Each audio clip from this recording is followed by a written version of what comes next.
Hi everybody, this is Bruce with habowskistudio. I want to thank you for joining me today, and I first want to apologize for not getting more videos out there lately, and that's because, of course, with the holidays and the election, everything has been very busy.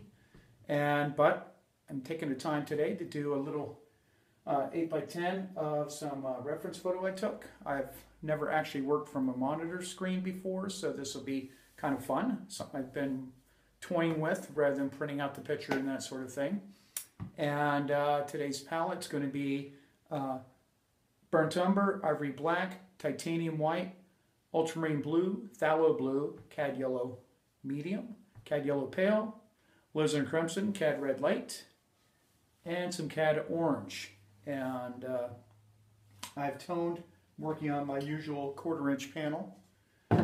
Toned to gray, no particular reason. I change it up every so often, see different colors to try for that sort of thing. But let's get started, and I want to thank all the people that have new subscribers that have subscribed, and for you people already subscribed, thank you very much. I really appreciate it, and if you like the video, please give it a thumbs up and share it, and let's get started. Now, I don't know if I'm going to do this in time-lapse or real time. We'll just have to play it by ear. See if I might do some parts in real time. We'll just take it as it goes. Thanks for joining me.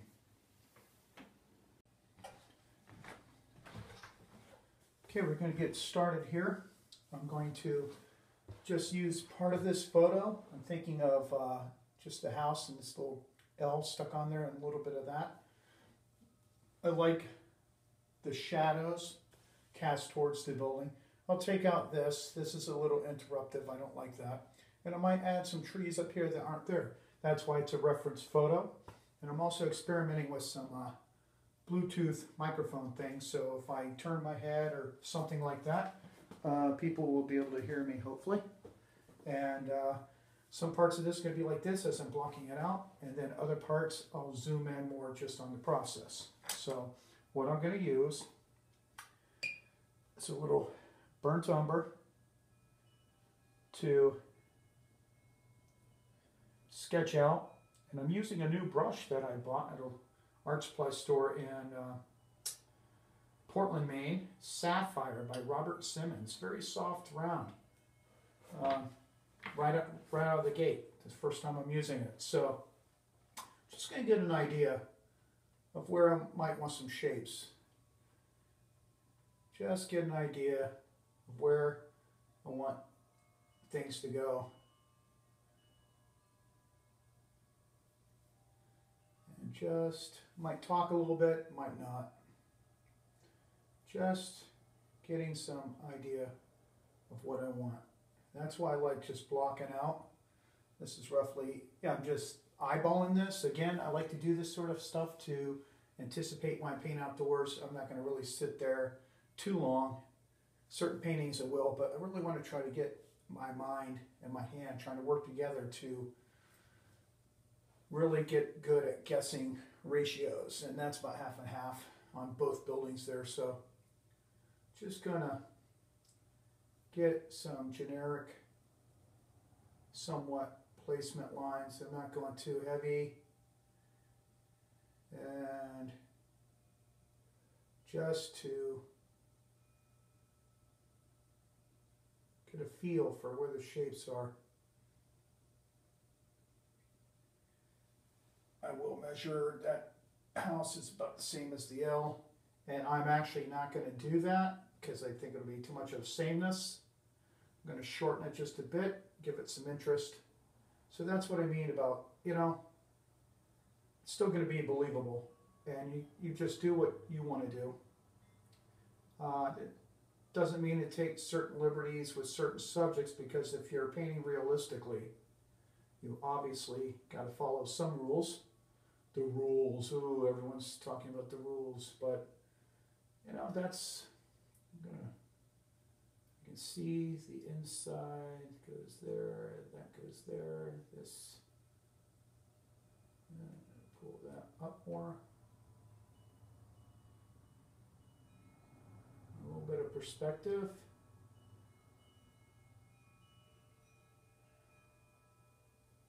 There's always the ugly stage in beginning with the block in. But that's okay, you know, it's part of the process.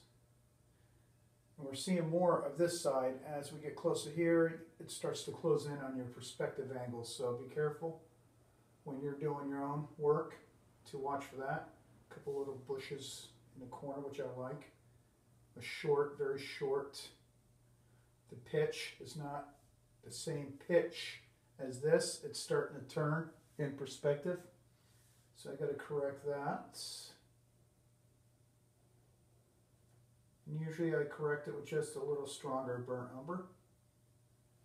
Get the pitch right. Get that depth there. That'll again come out in the when I flesh everything out with paint. Do this. Suggest that little door. And I'm moving this window in. There's a little window. I'm moving it in. So you can see how I'm closing in on certain parts. Just trying to get a little bit of solidity to the work. Again, I'm actually going to shorten this. Trusty maul stick. I like to use a maul stick. You don't have to, obviously, but I've had some recent shoulder things, so trying to hold it up, it's easier to rest a little bit for me. Do it however you want. And try to get this speaker thing to stay in here. I hope it's working, because I've had some comments on videos about the sound not being the greatest, and again, I apologize for that. I'm doing all this on an iPad. I unfortunately don't have the equipment that I need. Great audio, so I'm working on it. Bear with me. And then we're just gonna get some little tree shapes. That's where the tree's in the background. And I'm gonna add, because I want to set off this corner a little bit, not much. I want to connect things to show an expanse beyond the frame. Otherwise, I think it might be a little boring in this particular case. Raise that up just a bit. And that'll be some trees there. Get a little more burnt umber. Once I get this blocked in, since you've seen the reference that I was using to paint this, to paint from, next segment will be zoomed in on what I'm doing here. And I might go back and forth, I might not, because you're seeing the changes I'm making from the original reference anyway. Certain things I want to set off. That'll help set off the white chimney. Heaven, of course, it's already there anyway, the tree, but if it wasn't, I would add it to set off that white chimney. Contrast, dark against light, light against dark. And I really like that in painting. Now I'm going to switch to a little bit of a flat. And I'm just using some terps in this block in for the paint thinning. Just to suggest, see how I'm just kind of course I'm not going to put the road in either, it's just going to be a field or something of that nature. Try to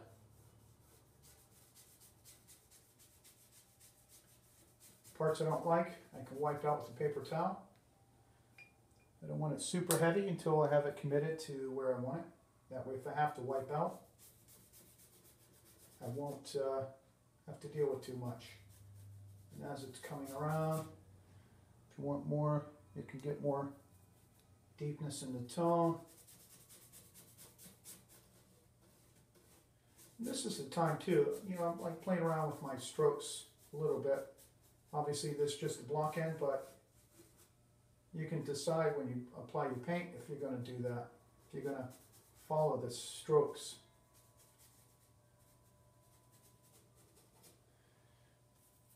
I like how this is accentuating certain parts, like over on the left here, to really get a feel. Wow, that's a good brush. Unfortunately, that'll have to go into the video. Not sure what happened there. That's funny. Good thing I have another one handy. A little filbert. I can usually, that happens sometimes. You can usually glue it back on, some super glue or something. I'll mess with it later. So then we have the shadow side of the house. I dabbed off my brush a little bit because I had too much wet.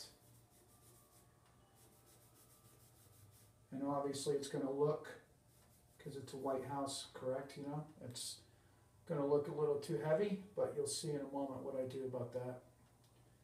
And just a simple painting today, just to show you how you might work from your reference photos. Blocking in the trees back here, and another shadow coming in.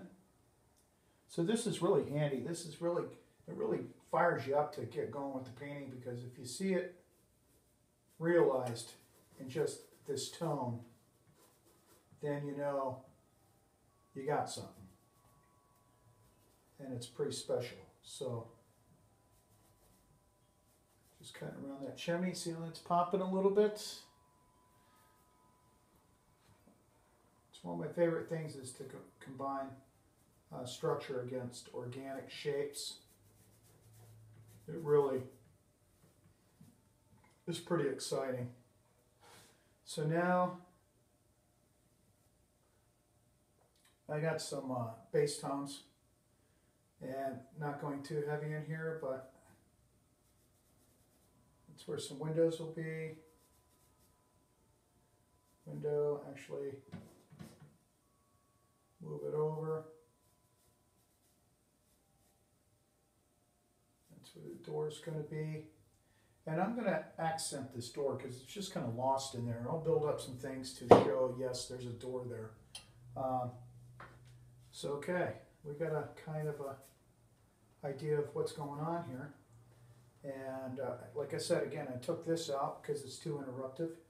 I'll have some stray bushy things because it is an old sort of cave added onto over the years. And might even push some of these. I might even push, you see how this is coming over? You can barely see it, but it does come up the side of the house. And that's going to help connect.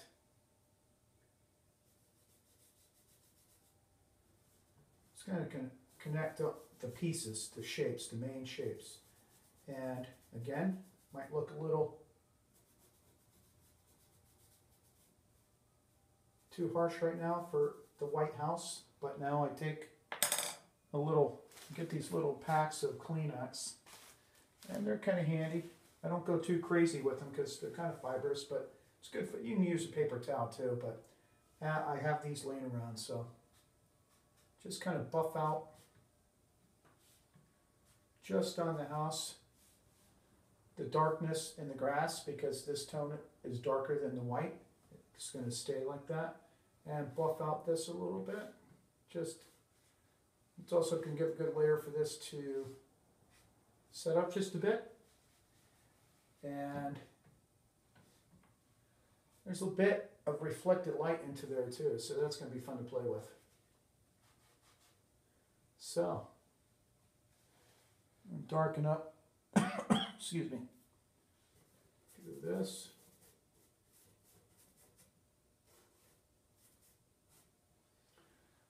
Okay, I think I got enough to get rolling here and get some paint on there. Now I didn't tone this board a very dark gray, probably in hindsight, going a little darker, because the next thing I want to do is lay on the highlights on the house. That way I can gauge all the other colors to that. It's a great little tool to do. And of course you can see, let me get my palette knife here. And camera probably won't pick it up, but the white does stand off. So it could be a pretty good tone. Probably depends on what you're going to paint. Like if you knew, I pre-tone all these, so, but if you knew what you were going to paint and you tone it accordingly, you can do that too. I've done that in the past. So there's different ways. All right, next scenes are going to be zoomed right in on what I'm doing here. Okay, take a little break.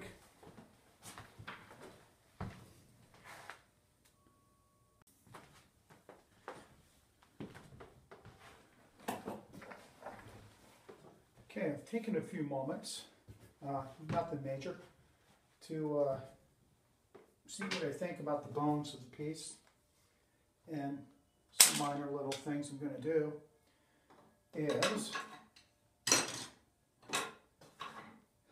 carry over this shadow over here. I'm just going to connect, because it's coming across, coming up the house a little bit. I want it to show it going around the house a little bit also. That'll connect the shadows to the subject matter. Now I'm just going to take this brush, holds to a nice point, I really like it so far, and I'm just going to detail out some items like the windows before I start applying some more opaque, some opaque paint. And they don't have to be architectural renderings of windows. I mean, it's amazing how little information you really need to suggest what's going on. They obviously are the same size, so that's something important. And I'm not going to pick it to death, but I usually got a pretty good eye. And so I just eyeball it. If you need to be more exact, be more exact. I just know that I can clean them up, and you can't see it, it's off screen now, but these windows here equal spacing from the edges of the building. So those are the first lines I'll strike and get correct. Eyeballing that. Yep, okay. And then do those windows, which are the same as the other ones I just painted in terms of size. And you can see from previous that I have that little base burnt umber wash in there. So that's going to just helps right off the bat. And there's some details over here I want to crystallize, which is the back edge of the house.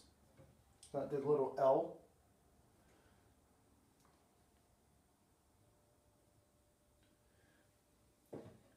Make sure it goes up a little bit there.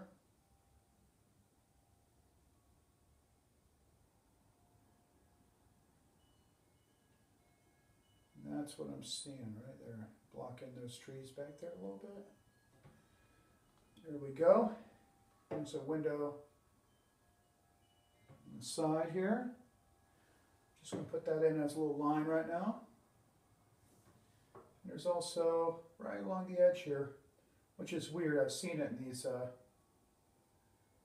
old houses here in Maine. They add on, but they leave oddball. And you know what? Actually, I'm not going to put it where it actually is in the reference photo, because that, to me, looks a little too funny. So, got to use your judgment. I'm just going to put a window right here. There's a little perspective of the house going back and perspective to connect to the L, so watch for that also. Watch for your pitch in your roof. If you were to draw through these shapes, which you can do lightly if you're not comfortable just blocking it in, and make sure the roof is not tilted too much one way or another. And I'm pretty confident I got it in a pretty good spot.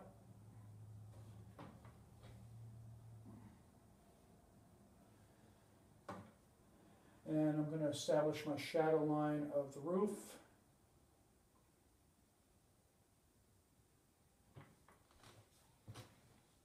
Just basically, now that I've loosely blocked it in with the umber wash, I'm reiterating the truth I want the painting to have now. And paying attention connection points, how the L connects to there. It's the overhang. There's going to be a little bit of overhang there, and some right there. So, watch for that. And there's just a little one step up. Usually they have like little granite blocks. These old capes in Maine. I'm just going to put the door in the reference photos pretty uninviting. What's the word I want to use? Unassuming, I guess. And we don't want to make a big deal there anyway with the shadow being on there, so we'll get to that.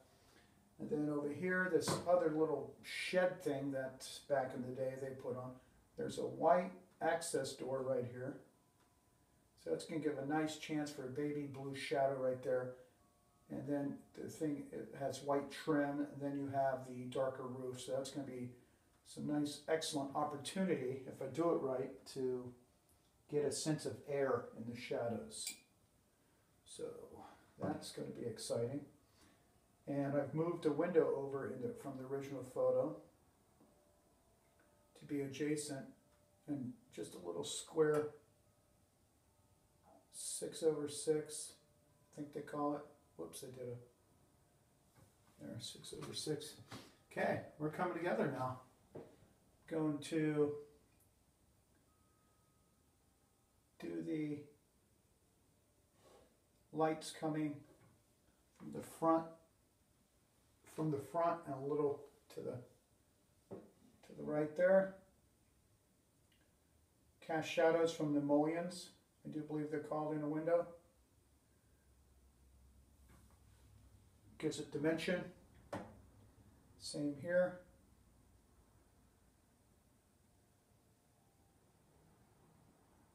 I don't go all the way down because there's a white mullion coming across. Those are little details we work out at the end of the process.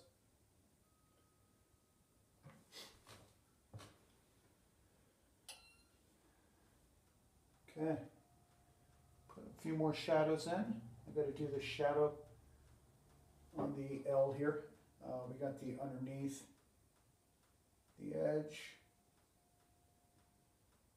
of the roof. And don't worry, like usually houses in Maine anyway, I mean all over the place, they have a little sag. They're old, you know, especially these capes. So that's just going to give it character. A little swoop down there, that's nice. Just gives it a little, so then I gotta bend this just a bit. Nothing extravagant, just something for a little character. Now I got the shadow from the main house onto the L there, darker than the side of the house because we've got a little vine growing up here, and I just think having the subject so far away is going to be a little confusing what the heck that is, because you don't really have the ability to detail it out in such a way to suggest what it should. But I am going to put, just like maybe they planted some little daylilies or something, I'll just scratch in. There's a few little flower things over here too. That'll be kind of nice to give a little interest around the edge of the house, because it's not going to be perfect. A little foundation there. So, coming along. Now I think I'm ready for some color. I'm just going to study it for a few minute or two and get back and apply some color.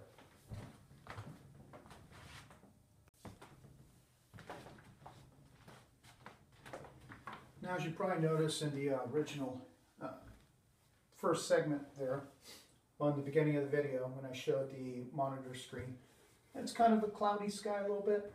I might suggest a few clouds, not like what's in the photo, because then everything's going to be too closed in. There's going to be no quiet areas for some restful.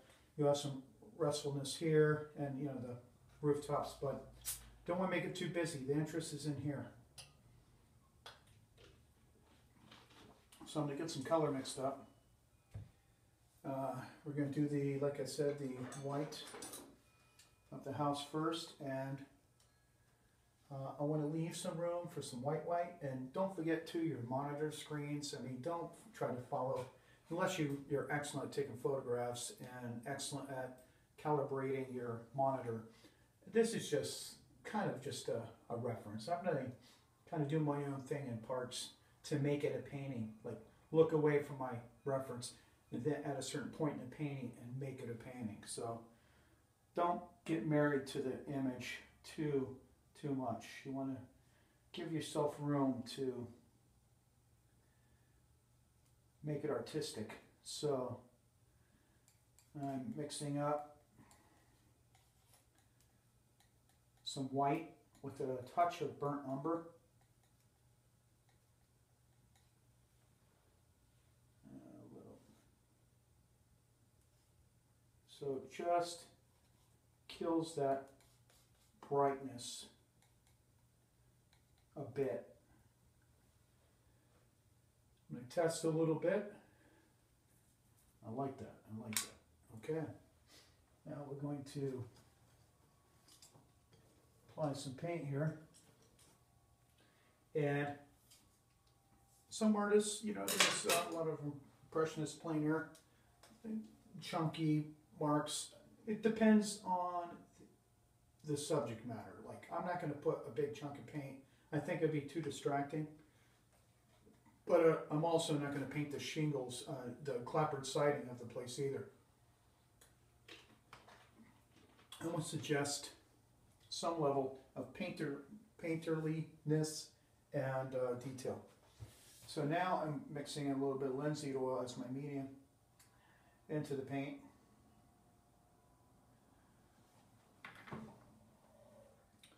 And putting that on there.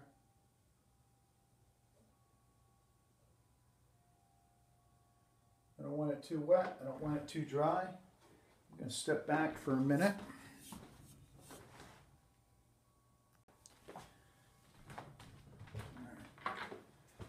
Just like that. Of course, this particular picture allows for supreme high contrast, which is,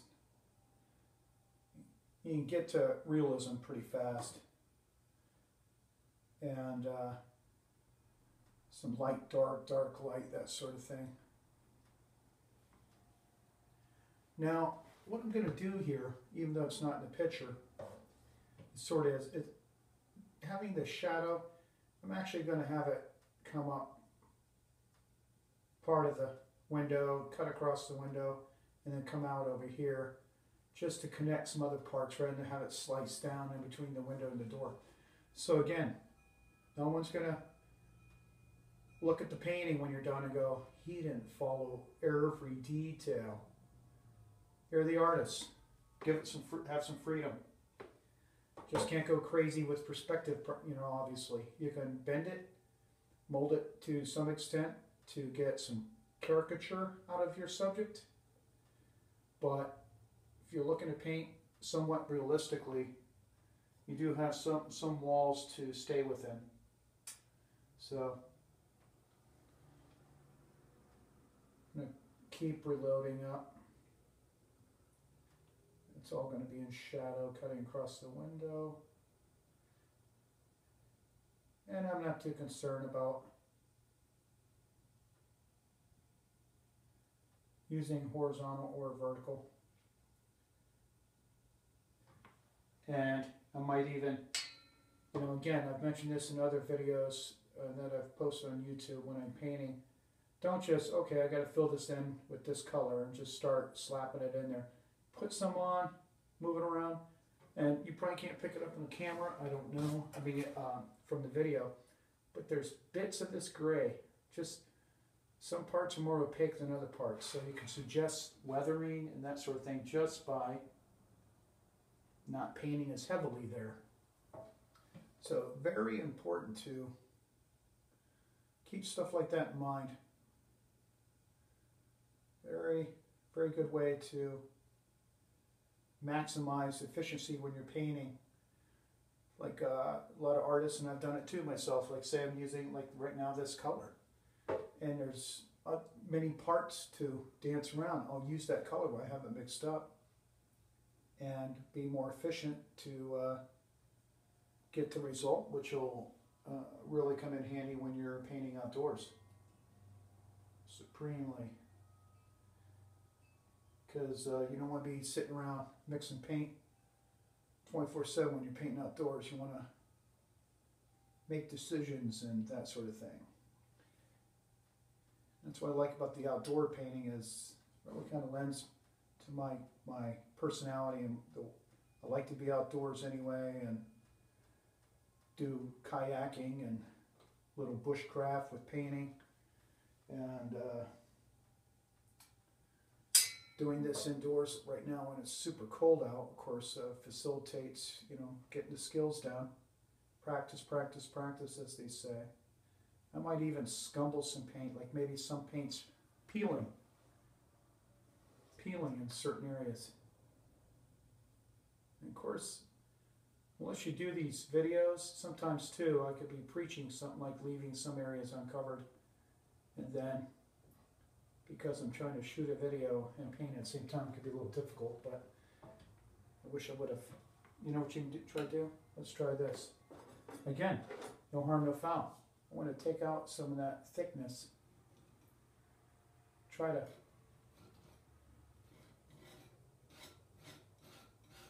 scrape down the paint that you just put on, because it happens. Oh man, I wasn't really paying attention to how I wanted to paint that. Take off the paint, and if you need to thicken it back up somewhere, hints here and there, that's what you do. Now, leave part of something. I like to develop the painting all at one time, not finish a section and so on. So I'm liking this right here, so you want to, don't mess with it. And just for a little interest, I'm going to add a little more burnt umber for this door to give it the idea that, which is typical in houses, you know, they add on these little shed things. They don't really take care of them, and they end up just rotting away eventually. I'm going to just dirty up the white a little more to give it some more interest. And obviously they don't use the door too much. There's some flowers growing in front of it. Now the angle of which I took the photo, there looks like there's a little platform in front of this. Not much of one, but it doesn't really matter. And hopefully you can tell in the video how a little more dirty that is. And so far I'm liking this. And the chimney, I'm adding just a hint of red into my burnt umber with that white. Just a little bit of, again, make some interesting tones rather than just the same flat white in all the white places. Plus, if you saw the original photo, which I'll be going back to a scene here shortly, it's almost like the paint has whitewashed off of the chimney. The whitewash, sorry, has over time exposed to brick again. So looks like you have the whitewash still in the bottom part of the chimney.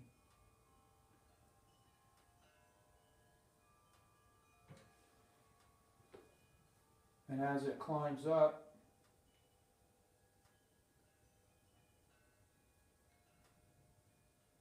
you get more of the brick.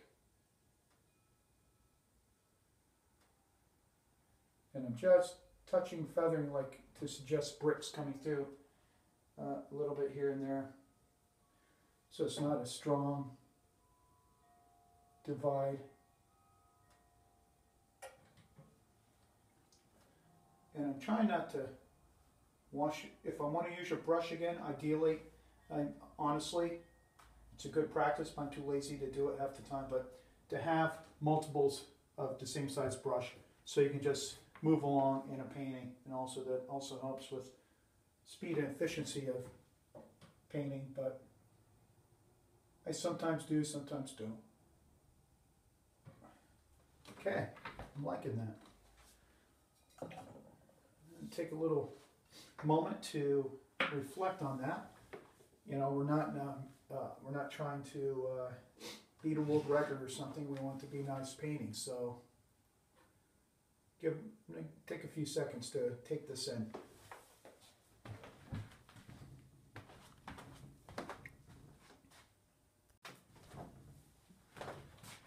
Now, because we take time to reflect on what we're doing, normally I might put in bits of color to get some ideas, but I think I'm really going to concentrate on getting this house pretty well along so that then I have more judgment of how bright to make, like the greens and the sky and that sort of thing, so that I don't compete with this brightness, which is going to be the brightest element in the painting. So spend some time to think about what we're doing, because in the long run it'll save some time in repainting.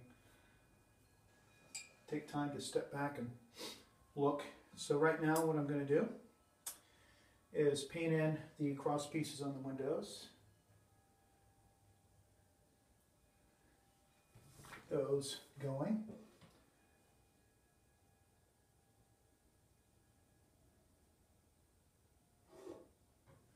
This brush, I think that brush has had it. Switch to my other small one. A little bit of oil.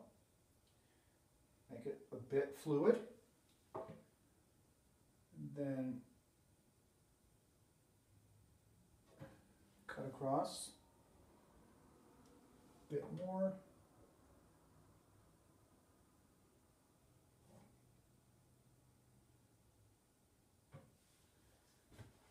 Now I'm going to cut up here.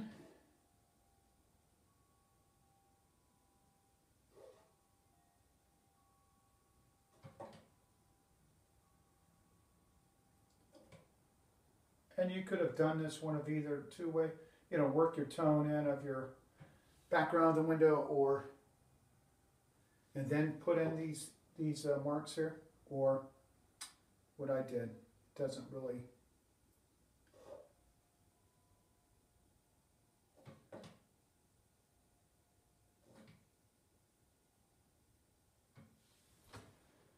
So, getting there.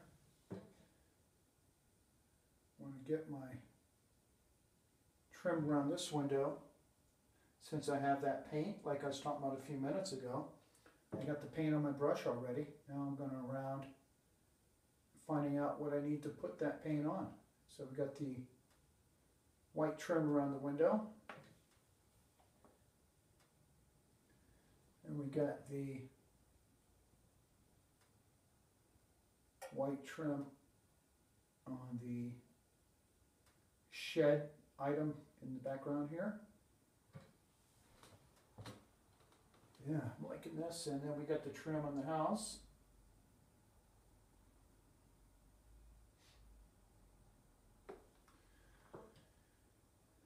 And I'm not starting obviously in the shadows because I got to mix up another color for the shadow, which is going to be hopefully a very nice sky blue kind of thing, reflecting the sky.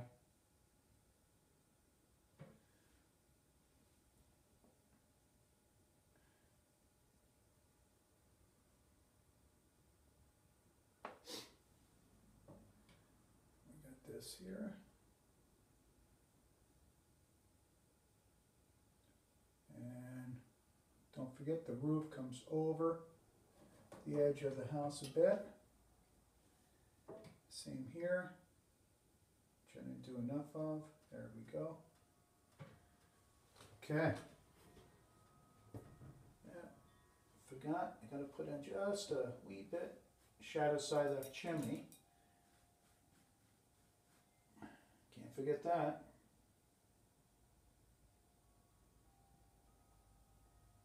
Not much of a side, but it's there. And the undercut from the edge.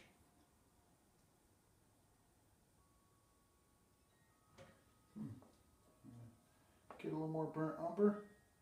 Touch of the red. Darken it up. And just get that shadow in there. There we go. Try not to make the shadows, even if I see them strong in the photo, because I know the camera, I'm not a great camera person, and I've learned in the past, sometimes when you make the shadow lighter, a little more air, makes it a little more believable and realistic. Not always the case. You need a sometimes dark shadow, especially if it's closest to the light on an edge. But, I mean, there are no rules really. Just check it out, try it out. Okay.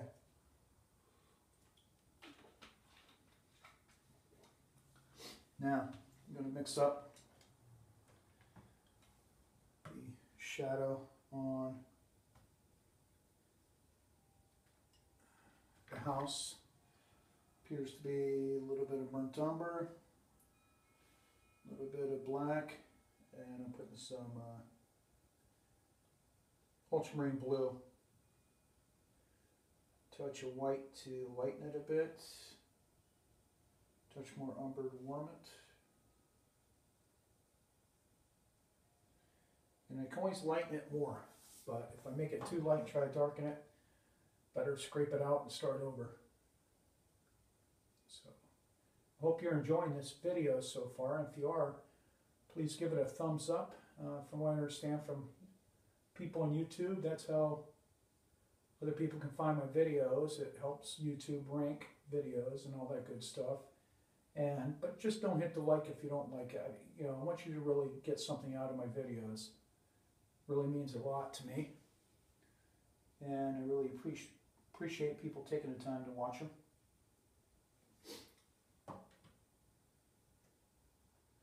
Everyone paints a little differently, and all different skill levels on YouTube, and hopefully I learned stuff from all kinds of people myself. So I'm going to keep that for now. I'm going to go ahead and knock in my other.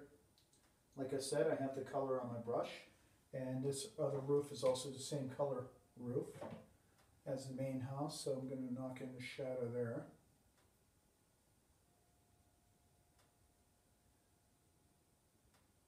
Now this back here, it has a little more, it's a little more, just a hint of blue-gray. So I'm going to put a little blue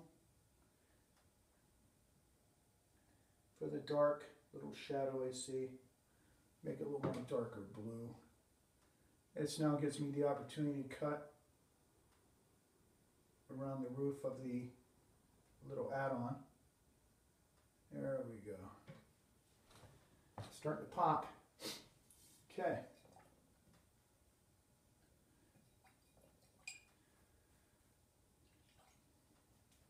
Please also feel free to, enjoy seeing the comments, and if you have opinions about how you paint or what you think how I did, or any questions you may have for your own painting.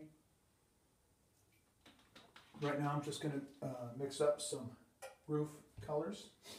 The palette knife, not too crazy with the mixing. Try to keep it somewhat loose because there's variations in the shingle tones anyway. And I'm just mixing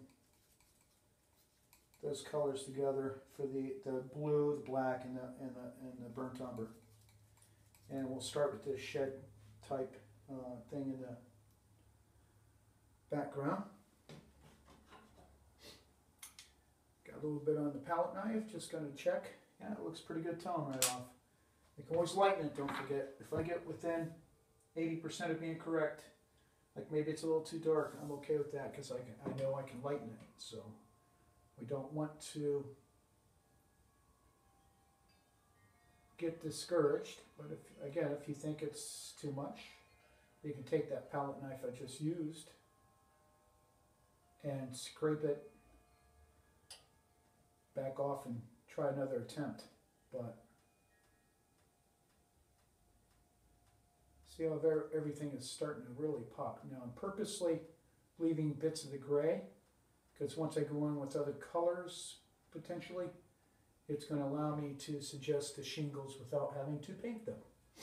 Okay, now we're going on to the main house roof, and that's more of a warm tone. So a little bit of red into that bluish tone I had mixed up for the other building. Burnt umber.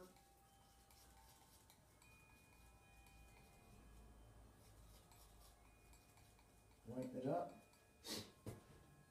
And not that matters, but I was just holding up my monitor, but I'm not really using that as a gauge. Yeah, I'm liking that. A little more red. A little more umber. And touch of blue. And I'm going to call that good. And then I can modify as I go along. And I didn't really rinse out my brush that I was using for the other shed building. I just wiped off a paper towel and it's good enough. Because it's not really going to get in the way. And again, I'm letting the paint, because even on this panel, even though I sanded it, there's still a fine finish, I guess you'd call it, and surface. I'm letting that paint drag like a dry brush effect. And yes, there's always a part, like right now, it's looking a little ugly, but trust yourself, because what we're going to do, try to vary my stroke length, just work out from the other side a little bit, pull those edges in. Of course, need some edge on here for the roof.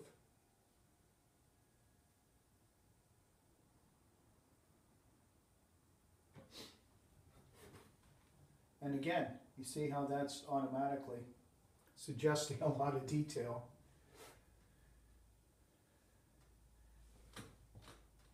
And I see some skewed perspective there. Like I tried to mimic, try to do that caricature thing I was talking about earlier. And in the end, I don't like it. So I'm going to straighten up that house roof, the roof right here. There we go. Just a little darker accents here and there. And now over to here, same thing. Pull, pull, pull, pull, short, pull, pull. I'm stealing some of the paint I put on with the palette knife.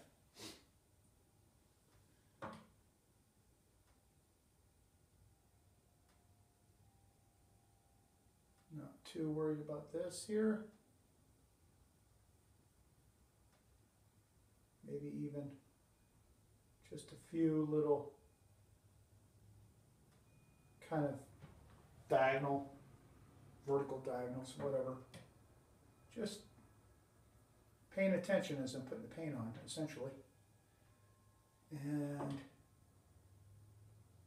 get that roof edge defined.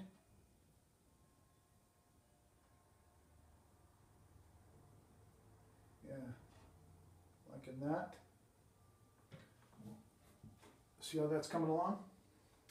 Gonna do a couple more like I did on the other roof. Can't really see them too much now, but just creating texture. The roof is actually kind of beat the heck in spots. So I'm just taking a little bit of this, what's on my brush from the darker. Just want to touch a connection to the two colors, which I might do. Steal some of this, put it there. Just hints, just a hint. Nothing too crazy. Again, I'm not going too far right off the bat. Now I want to get rinsing out my brush kind of well. I like this brush. Again, I could have laid out 52 brushes or whatever, but I've learned to rinse it in such a way that it's not excessively filled with turpentine. So I'm going to pause for a moment before I continue on to judge how things are going.